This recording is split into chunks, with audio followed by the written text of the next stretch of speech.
kekuatan, kelemahan, peluang, dan ancaman organisasi. Sosilowati dan Basuki berpendapat bahwa lingkungan organisasi adalah segala sesuatu yang dapat memengaruhi langsung maupun tidak langsung aktivitas individu maupun kelompok dalam organisasi. Contoh faktor eksternal. 1. Pelanggan menentukan keberlangsungan organisasi karena mereka pengguna produk atau jasa. 2. Pemasok penyedia bahan baku, kualitas dan harga dari pemasok berpengaruh pada output. 3. Pemerintah mengatur melalui regulasi, pajak, perizinan, dan kebijakan ekonomi. 4. Kelompok khusus dapat memberi tekanan pada organisasi terkait isu sosial atau lingkungan. 5. Lembaga konsumen memperjuangkan hak-hak konsumen dan memberi masukan untuk perbaikan layanan. 6.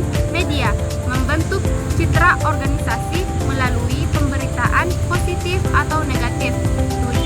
Serikat pekerja memengaruhi kebijakan upah, jam kerja, dan kondisi kerja. 8. Lembaga keuangan menjadi sumber modal dan pembiayaan bagi organisasi.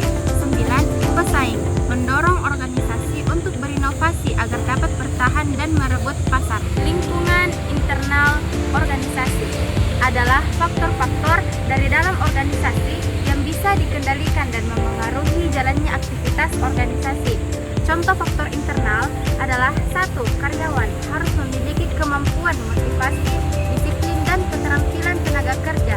Perusahaan dengan karyawan yang kreatif dan terampil akan lebih mudah berinovasi. 2. Pemegang saham dan dewan direksi berperan dalam pengambilan keputusan strategi melalui investasi dan kebijakan.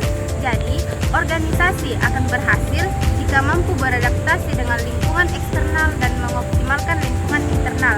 Untuk lebih jelas, materi selanjutnya akan dipaparkan oleh teman saya.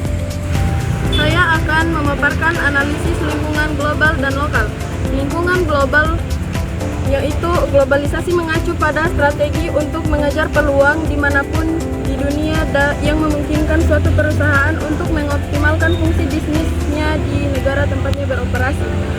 Kedua, pengembangan perusahaan global. Evolusi dari suatu perusahaan global yang seringkali diikuti oleh kemajuan dan tingkatan strategi yang terlibat. Tingkat pertama yang sering kali diikuti oleh aktivis ekspor-impor. Tingkat kedua melibatkan lisensi asing dan transfer teknologi. Tahap terakhir investasi langsung dalam operasi luar negeri. Ketiga, orientasi strategi perusahaan global. Perusahaan multinasional memiliki satu dari tempat orientasi ke arah aktivitas luar negerinya. Keempat, orientasi tersebut meliputi etnosentris, polisentris, regosentris, dan geosentris. Kemudian, awal globalisasi. Analisis lingkungan global adalah proses evaluasi yang dilakukan oleh perusahaan untuk memahami faktor internal dan eksternal yang memengaruhi operasi bisnis mereka di skala global. Tujuan analisis ini adalah untuk mengidentifikasi peluang dan tantangan yang muncul dari lingkungan bisnis global, serta mengembangkan strategi yang efektif untuk menghadapinya. Kemudian ada beberapa faktor yang dianalisis dalam lingkungan global. Yang pertama, faktor ekonomi, perubahan dalam siklus bisnis, tingkat inflasi, kebijakan moneter, dan neraca pembayaran. Yang kedua, faktor politik, perubahan dalam kebijakan pemerintah, stabilitas politik, serta regulasi hukum. Ketiga, faktor teknologi, inovasi teknologi yang mendorong efisiensi dan kompetensi. Kemudian faktor sosial dan demografi, perubahan dalam struktur usia, distribusi geografis, dan gaya hidup masyarakat. Kemudian yang terakhir, faktor lingkungan, aspek ekologi, cuaca, dan perubahan iklim yang dapat memengaruhi industri. Kemudian ada beberapa langkah-langkah analisis lingkungan global. Yang pertama, identifikasi faktor lingkungan. Identifikasi faktor-faktor lingkungan internal dan eksternal yang dapat memengaruhi bisnis secara global. Kemudian pengumpulan data, kumpulan data kualitatif dan kuantitatif dari sumber yang terpercaya. Kemudian analisis data untuk mengidentifikasi tren, pola, dan hubungan dalam lingkungan bisnis global. Kemudian keempat, evaluasi dampak dari faktor-faktor lingkungan terhadap operasi bisnis perusahaan. Kemudian yang terakhir, pengembangan strategi, gunakan hasil analisis untuk mengembangkan strategi bisnis. Kemudian yang kedua yaitu analisis lingkungan lokal. Analisis lingkungan lokal adalah proses evaluasi yang dilakukan untuk memahami kondisi dan faktor-faktor yang mempengaruhi bisnis atau organisasi di tingkat lokal. Berikut adalah beberapa aspek yang perlu dipertimbangkan dalam analisis lingkungan lokal. Faktor yang dianalisis yaitu faktor ekonomi. Kondisi ekonomi lokal seperti tingkat pengangguran, menentukan inflasi dan pertumbuhan ekonomi, kemudian faktor sosial, demografi penduduk, budaya, dan gaya hidup masyarakat lokal, kemudian faktor politik, kebijakan pemerintah lokal, regulasi dan stabilitas politik, dan faktor teknologi, ketersediaan infrastruktur teknologi seperti internet dan jaringan telekomunikasi, dan faktor lingkungan, kondisi lingkungan hidup seperti kualitas air, udara, dan tanah. Kemudian ada beberapa langkah-langkah analisis. Yang pertama, identifikasi faktor. Identifikasi faktor-faktor yang mempengaruhi bisnis atau organisasi di tingkat lokal. Yang pertama, identifikasi faktor-faktor yang mempengaruhi bisnis atau organisasi di tingkat lokal. Kemudian pengumpulan data. Kumpulkan data tentang kondisi lokal, seperti data demografi, ekonomi, dan lingkungan. Kemudian analisis data untuk memahami tren, pola, dan hubungan antara faktor-faktor yang telah mempengaruhi bisnis atau organisasi. Kemudian keempat, evaluasi dampak dari faktor-faktor lingkungan lokal terhadap bisnis atau organisasi. Dan kelima, pengembangan strategi. Digunakan hasil analisis untuk mengembangkan strategi bisnis atau organisasi yang efektif. Kemudian ada beberapa manfaat analisis lingkungan lokal. Memahami kondisi lokal.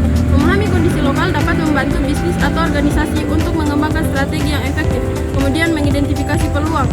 Analisis lingkungan lokal dapat membantu mengidentifikasi peluang bisnis atau organisasi. Kemudian mengurangi risiko, yaitu analisis lingkungan lokal dapat membantu mengurangi risiko yang terkait dengan kondisi lokal. Saya akan menjelaskan tentang faktor sosial, politik, ekonomi, dan teknologi. Faktor sosial adalah kondisi masyarakat yang memengaruhi perilaku konsumen, tenaga kerja, dan strategi organisasi. Aspek yang utama adalah yang pertama, demografi, yaitu usia, pendidikan, dan jumlah penduduk. Yang kedua, nilai dan budaya, yaitu agama, norma, dan gaya hidup. Yang ketiga, sosial, yaitu kesehatan dan pluralitas. Faktor politik adalah kebijakan stabilitas pemerintahan dan regulasi yang mengatur aktivitas bisnis. Aspek yang pertama yaitu kebijakan pemerintah, yaitu pajak, subsidi, dan investasi asing.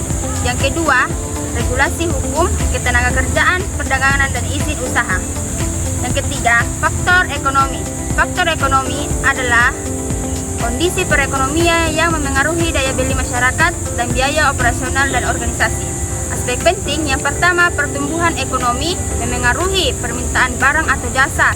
Yang kedua, inflasi dan suku bunga, yaitu pengaruh pada harga produk dan daya beli konsumen. Teknologi adalah perkembangan ilmu pengetahuan, inovasi, dan penerapan teknologi yang memengaruhi cara organisasi beroperasi serta bersaing. Aspek penting yang pertama, inovasi produk dan jasa. Yang kedua, proses produksi. Yang ketiga, teknologi informasi dan komunikasi. Saya akan menjelaskan tentang materi dinamika industri dan persaingan. Dinamika industri dalam konteks strategik merujuk pada perubahan dan faktor-faktor yang mempengaruhi persaingan dan keuntungan dalam suatu industri atau sektor ekonomi tertentu. Dinamika ini dapat mencakup perubahan dalam teknologi, regulasi, tren, konsumen, dan kondisi ekonomi global yang mempengaruhi kinerja bisnis dalam industri tersebut.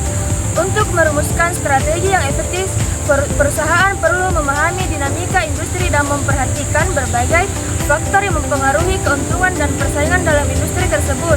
Misalnya, perusahaan dapat menggunakan analisis 5 kekuatan quarter 5 forecast atau memahami faktor-faktor yang mempengaruhi persaingan dalam industri, atau analisis pastel untuk memperhatikan faktor-faktor eksternal seperti regulasi dan ekonomi. Berikut adalah langkah-langkah strategis perusahaan dalam menghadapi dinamika industri. 1. Analisis lingkungan bisnis. Perusahaan harus memahami lingkungan bisnis secara menyeluruh dan terus memantau perubahan yang terjadi di dalamnya. 2. Mengidentifikasi tren dan peluang.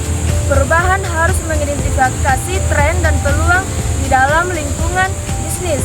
Hal ini dapat membantu perusahaan memprediksi perubahan yang akan terjadi, mempersiapkan diri untuk mengambil keuntungan dari peluang yang muncul. 3. Menentukan posisi perusahaan yang harus menentukan posisi di dalam industri dan memperhatikan kekuatan dan kelemahan internal. 4. Membuat strategi yang tepat berdasarkan analisis dan identifikasi tren, peluang, dan posisi perusahaan harus membuat strategi yang tepat untuk menghadapi dinamika industri. 5. Menerapkan strategi dengan baik. Setelah strategi dibuat, perusahaan harus menerapkannya dengan baik. Hal ini meliputi perubahan organisasi dan mengoleksi sumber daya yang diperlukan untuk mewujudkan strategi tersebut. 6. Menyesuaikan strategi. Secara terus-menerus, perusahaan harus terus memantau lingkungan bisnis dan menyesuaikan strategi sesuai dengan perubahan yang terjadi. Persaingan dalam konteks pemasaran menurut Philip Kotler adalah keadaan di mana perusahaan pada pasar produk atau jasa tertentu akan memperlihatkan keunggulannya masing-masing dengan atau tanpa terikat peraturan tertentu dalam rangka meraih pelanggan. Jenis-jenis persaingan menurut Philip Kotler terdapat 4 jenis persaingan berdasarkan tingkat substitusi produk, yaitu 1. Persaingan merek. Persaingan merek terjadi apabila suatu perusahaan menganggap bahwa para pesaingnya adalah perusahaan lain yang menawarkan produk dan jasa sejenis pada pelanggan yang sama dengan harga yang sensitif sama. 2. Persaingan industri. Persaingan sensitif terjadi apabila suatu perusahaan menganggap para pesaingnya adalah semua perusahaan yang membuat produk atau kelas produk yang sama atau sejenis. 3. Persaingan bentuk. Persaingan bentuk terjadi apabila suatu perusahaan menganggap para pesaingnya memproduksi produk yang memberikan manfaat yang sama. 4. Persaingan generik atau umum. Persaingan generik atau dikenal dengan persaingan target pasar atau target market merupakan persaingan yang terjadi akibat dari target pasar atau konsumen yang sama. Menurut Handito Hadijuwono, konsultan strategi kompetisi dan marketing, mengemukakan ada 6 strategi yang dapat dilakukan oleh perusahaan untuk menenangkan persaingan, yaitu 1. Membangun persepsi yang baik sesuai dengan brand positioning. 2. Meningkatkan kualitas produk. 3. Selalu menyajikan produk baru. 4. Melakukan pendekatan dengan konsumen. 5. Melakukan distribusi secara terintegrasi. 6. Harga kompetitif. Saya akan memaparkan materi mengenai budaya organisasi dan nilai internal. Apa sih budaya organisasi dan internal? Budaya organisasi adalah pola dasar asumsi, nilai, norma, dan keyakinan yang dibagikan dan dipelajari oleh anggota organisasi untuk mengatasi masalah adaptasi eksternal dan integrasi internal, yang kemudian diajarkan kepada anggota baru sebagai cara yang benar dalam berpikir dan bertindak. Setiap organisasi memiliki budaya yang berbeda sesuai dengan sejarah, kepemimpinan, dan lingkungan yang membentuknya. Budaya ini dapat bersifat eksplisit, dituangkan dalam visi, misi, peraturan, dan maupun implisit, kebiasaan, etika kerja, simbol, dan bahasa komunikasi. Apa saja sih ciri-ciri budaya organisasi itu? Yang pertama, inovasi dan keberanian mengambil risiko. Yang kedua, perhatian terhadap detail. Yang ketiga, orientasi pada hasil. Yang keempat, orientasi pada manusia. Yang kelima, kerja sama tim. Yang keenam, stabilitas dan konsistensi. Nilai internal dalam organisasi. Nilai internal adalah prinsip-prinsip dasar yang menjadi pedoman perilaku individu di dalam organisasi. Nilai internal meliputi beberapa bagian. Pertama, integritas, menjaga kejujuran dan konsistensi dalam bekerja. 2. Komitmen, kesediaan untuk mengutamakan kepentingan organisasi di atas kepentingan pribadi. 3. Kerjasama, mengedepankan kolaborasi dan komunikasi efektif. 4. Inovasi, keberanian berkreasi dan menerima perubahan. 5. Tanggung jawab, kesadaran untuk melaksanakan tugas dengan baik. Nilai-nilai ini menciptakan identitas organisasi, memperkuat ikatan antar anggota, serta menjadi dasar etika profesional. Apa saja sih tantangan dalam membangun budaya organisasi? Yang pertama, resistensi terhadap perubahan. Sebagian anggota enggan meninggalkan kebiasaan lama. 2. Kepemimpinan yang tidak konsisten. Pemimpin yang tidak memberi teladan akan melemahkan budaya organisasi. 3. Keberagaman nilai individu. Anggota dengan latar belakang berbeda bisa menimbulkan benturan nilai. 4. Perubahan lingkungan eksternal. Globalisasi dan teknologi seringkali memaksa organisasi menyesuaikan budayanya. Untuk menghadapi tantangan ini, diperlukan kepemimpinan transformasional, komunikasi yang insentif, pelatihan berkelanjutan, serta sistem penghargaan yang mendukung nilai internal organisasi. Budaya organisasi berpengaruh positif dan signifikan terhadap kinerja melalui kepuasan kerja pegawai sebagai variabel mediasi.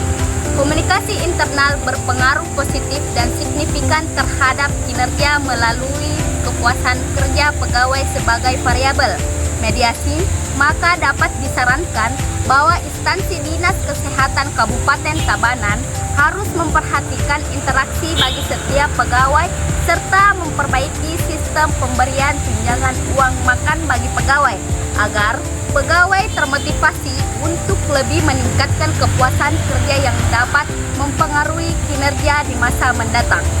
Penyediaan sumber daya manusia memadai dan merata di setiap fasilitas pelayanan kesehatan di seluruh wilayah Indonesia yang tercantum dalam Keputusan Menteri Kesehatan Nomor 81 Menkes SK 1/2004 tentang pedoman penyusunan perencanaan sumber daya manusia kesehatan di tingkat provinsi, kabupaten, kota, dan rumah sakit perlu disesuaikan kebutuhan dan perkembangan hukum sebagai salah satu elemen utama yang menempati posisi sangat strategi. Dalam organisasi, SDM membutuhkan budaya organisasi merupakan filosofi dasar organisasi yang membuat keyakinan, norma-norma, dan nilai-nilai bersama yang menjadi karakteristik inti tentang bagaimana melakukan sesuatu dalam organisasi menurut Tintami et al. Dalam Wibowo 2011. Budaya organisasi tidak akan berjalan dengan baik apabila komunikasi yang terjadi pada organisasi mengalami masalah. Untuk mencegah hal tersebut, diperlukan komunikasi dalam organisasi. Kinerja adalah hasil kerja secara kualitas dan kuantitas yang dicapai oleh pegawai dalam melaksanakan tugas sesuai dengan tanggung jawab yang diberikan kepadanya. Menurut Mangkunegara 2009, kinerja tidak akan berjalan baik apabila tidak didorong adanya kepuasan kerja pada saat bekerja. Suatu instansi didirikan karena mempunyai tujuan yang ingin dicapai, seperti halnya yang terjadi pada Dinas Kesehatan, merupakan salah satu satuan kerja pemerintah daerah di lingkungan Kota Tabanan yang bertanggung jawab dalam bidang pembangunan kesehatan. Tolak ukur kinerja pada Dinas Kesehatan Kabupaten Tabanan dapat dilihat dari tingkat disiplin pegawai saat memulai hingga mengakhiri kerja perharinya. Selain itu, tingkat absensi pegawai juga mempengaruhi kinerja menurut Mundiarta dan kawan-kawan 2007, bahwa tingkat absensi wajar berada di bawah 3%, di atas 3% sampai 10% dianggap tinggi. Pada Dinkes Tabanan menunjukkan tingkat absensi sebesar 5% yang disebabkan oleh disiplin kerja pegawai yang rendah. Adanya permasalahan berkaitan dengan budaya organisasi dan komunikasi internal, meningkatkan kinerja yang dimediasi oleh kepuasan kerja pegawai pada Dinas Kesehatan Kabupaten Tabanan. Maka sangat layak untuk diteliti. Penelitian ini bertujuan untuk mengetahui pengaruh budaya organisasi, komunikasi internal terhadap kepuasan kerja dan kinerja pegawai pada Dinas Kesehatan Kabupaten Tabanan. Menurut Robbins 2006, budaya organisasi mengacu ke sistem makna bersama yang dianut oleh anggota-anggota yang membedakan organisasi itu dari organisasi yang lain. Sistem makna bersama ini, bila diamati dengan lebih seksama, merupakan seperangkat karakteristik utama yang dihargai oleh organisasi itu. Kata komunikasi berasal dari bahasa Latin komunis, yang berarti membuat kebersamaan atau membangun kebersamaan antara dua orang atau lebih. Filippo dalam Mangkunegara 2008 menyatakan komunikasi adalah aktivitas yang menyebabkan orang lain menginterpretasikan suatu ide terutama yang dimaksudkan oleh pembicara atau penulis. Menurut Effendi 2009, komunikasi eksternal terdiri atas dua jalur secara timbal balik, yakni komunikasi dari organisasi kepada halayak dan halayak kepada organisasi.